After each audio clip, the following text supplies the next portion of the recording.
អ្នកទាំងអស់គ្នាខ្ញុំបាទឈ្មោះចន្ទថាកូរ៉ាល់ជាសិស្សរៀននៅថ្នាក់ទី10ថ្ងៃនេះខ្ញុំពិតជាមានសេចក្តីសោមនស្សដែលសាលាអន្តរជាតិ Forest Hill បានប្រារព្ធពិធីបុណ្យចូលឆ្នាំខ្មែរហើយក៏តាក់ទងជាមួយនឹងប្រធានបទរបស់ខ្ញុំមួយដែរគឺប្រវត្តិនៃពិធីបុណ្យចូលឆ្នាំប្រពៃណីខ្មែរឬបុណ្យចូលឆ្នាំខ្មែរតែអ្នកណាខ្លះចូលចិត្តពិធីបុណ្យចូលឆ្នាំខ្មែរវ៉ាវច្រើនមែនតើអូខេចឹងកុំឲ្យខាតពេលយូរខ្ញុំនឹងនិយាយអំពីប្រវត្តិពិធីបុណ្យចូលឆ្នាំប្រពៃណីខ្មែរមានដំណើរថានៅដើមនៃភវតកັບសេដ្ឋីម្នាក់មានបុត្រមួយឈ្មោះធម្មបាលកុមារជាអ្នកមានចំណេះវិជ្ជាវិសេសដ៏វិសេសបានរៀនចប់គម្ពីរវេទត្រីវេទតាំងពីអាយុ7ឆ្នាំ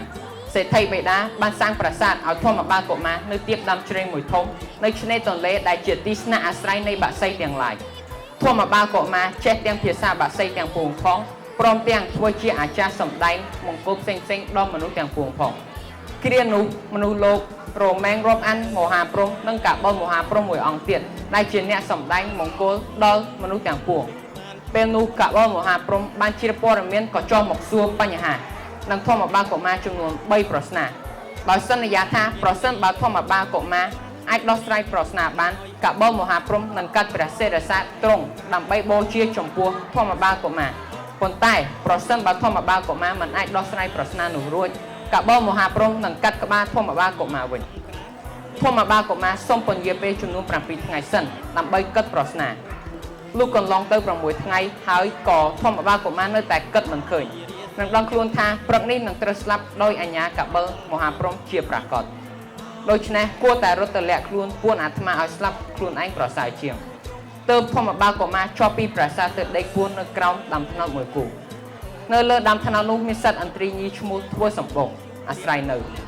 វេលាយប់សត្វឥន្ទ្រីញីឈ្មោះសត្វឥន្ទ្រីញីសួរសត្វឥន្ទ្រីឈ្មោះថាព្រឹកនេះយើងបានអ្វីធ្វើជាចំណេញឥន្ទ្រីឈ្មោះឆ្លើយថាយើងនឹងស៊ីសាច់ធម្មបាលកុមារដែល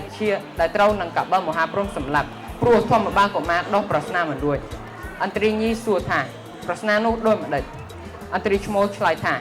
វេលាព្រឹកសិរីសួស្ដីស្ថិតនៅត្រង់ណាត្រូវឆ្លើយថានៅលើផ្ទៃមុខហេតុនេះទើបមនុស្សទាំងឡាយត្រូវយកទឹកលុបមុខប្រស្នាទី2ចោទថាថ្ងៃត្រង់សិរីស្ថិតនៅត្រង់ណា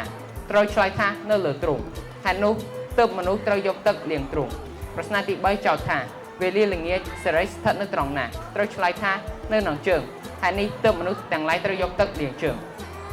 ធម្មបាលកុមារបានលើដូច្នេះក៏ត្រឡប់ទៅប្រាសាទវិញលុះព្រឹកឡើងកាបូលមហាព្រហ្មក៏មកសួរប្រស្នាធម្មបាលកុមារធម្មបាលកុមារឆ្លើយដោះប្រស្នាតាមដែលបានលើមក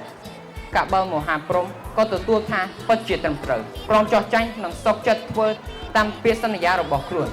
កាបូលមហាព្រហ្មហៅទេពធីតាទាំង7អង្គដែលជាបានបរិជ្ជវិការព្រះអិន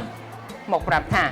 ឥឡូវបិតាត្រូវកាត់ព្រះសិរសាដើម្បីបូជាចំពោះធម្មបាលកុមារតែបើដាក់ក្បាលនោះនៅលើផែនដីនោះនឹងកើតជាភ្លើងឆេះទាំងលោកធាតុបើបោះទៅលើអាកាសនឹងនាំឲ្យរាំងស្ងួតបើចោលទៅក្នុងមហាសមុទ្រនោះទឹ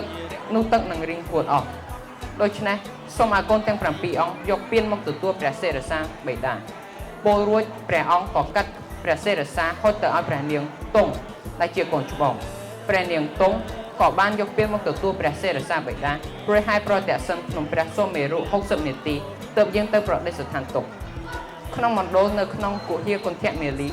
នាភ្នំកៃឡាសនឹងបូជាគ្រឿងទឹកផ្សេង